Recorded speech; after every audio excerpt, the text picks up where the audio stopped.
Bom, agora a gente muda um pouquinho de assunto, porque a Procuradoria-Geral da República arquivou a notícia crime contra o ministro Alexandre de Moraes do Supremo por abuso de autoridade. A denúncia foi protocolada na semana passada pelo ex-deputado federal Deltan Dallagnol e por outros 2 filiados ao Partido Novo.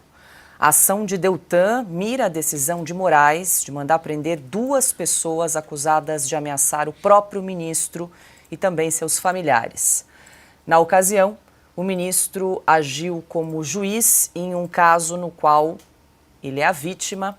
Ana, quero ouvi-la aí essa decisão, então, de não aceitar, né, essa queixa-crime em relação ao ministro Alexandre de Moraes por abuso de autoridade. Olha, Paula, é a mesma coisa que dizer que hoje é segunda-feira, o céu é azul, a grama é verde, né? Os caminhos no campo do judiciário no Brasil, eles se tornaram, infelizmente, muito óbvios, mas infelizmente de uma maneira negativa. Não óbvios, porque não? Isso aqui a gente pode ficar absolutamente tranquilos, porque a lei é muito clara. Não existe isso mais.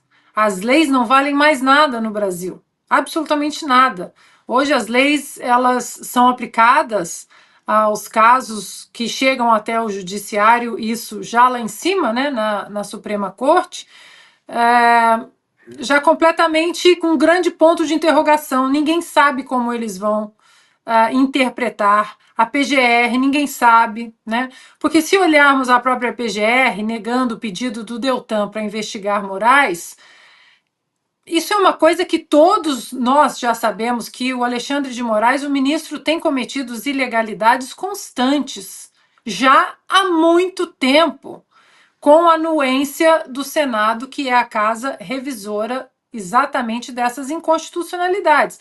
O Senado, diga-se de passagem, de Rodrigo Pacheco, que precisa sair da presidência. Porque a própria PGR, por exemplo, já se manifestou em relação à soltura do ex-deputado Daniel Silveira. A própria PGR,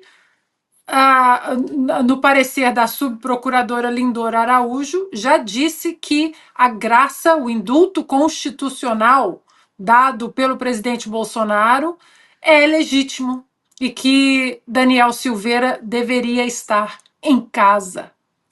E, no entanto, de ombros, mais uma vez. Infelizmente, Paula, falamos aqui, né? Eu e o Silvio sempre falamos da frase de John Adams: fatos são coisas teimosas, mas tem uma outra frase dele também que ele fala que ainda lá atrás, antes de proclamarem a independência, ele dizia: olha, se quisermos ser uma nação séria, nós temos que ser uma nação de leis e não uma nação de homens. E hoje no Brasil, infelizmente, nós somos uma nação de homens com desejos políticos, perseguições políticas, narcisistas, hedonistas e que entendem hoje que o outro lado, seus dissidentes políticos, precisam ser censurados o tempo todo. Silvio, deixa eu trazer aqui o argumento da Procuradoria-Geral da República aí para o arquivamento dessa queixa-crime. Ela afirmou, então, que os políticos do Partido Novo não apresentaram elementos suficientes para justificar essa investigação contra o ministro Alexandre de Moraes. Primeiro, porque a prisão não teria sido decretada por iniciativa de Moraes, mas ocorreu por um pedido da própria PGR, esse é um argumento. E um outro que eles citam, que os políticos basearam a solicitação, abro aspas aqui, necessariamente apenas em especulação, fecha aspas, já que questionaram a decisão a qual não tiveram acesso, porque realmente a decisão do ministro Alexandre de Moraes não foi tornada pública, segue em sigilo, que não é surpresa para ninguém. Uma série de pessoas no Brasil hoje presa por especulação, justamente por especulação. O ex-assessor do presidente da República, o Felipe Martins, o presidente Jair Bolsonaro, é um exemplo. Tem outros. Silvinei Vasquez está preso, ex-diretor da Polícia Rodoviária Federal, há muito tempo, por algo que até hoje não restou comprovado, entre outros casos. Nós temos presos políticos por causa do 8 de janeiro, por conta de inquéritos que talvez nem os assessores do próprio gabinete do ministro Alexandre de Moraes sabem mais quantos são, como esses inquéritos se comunicam de forma sigilosa, os advogados seguramente não têm acesso e não sabem. São todos presos por especulação. O Ministério Público não cumpre a sua função e o seu papel, a sua prerrogativa constitucional neste momento. O Ministério Público é o fiscal da lei, por isso tem autonomia funcional, não pertence a nenhum dos 3 poderes da República, nem executivo, nem legislativo e muito menos ao judiciário.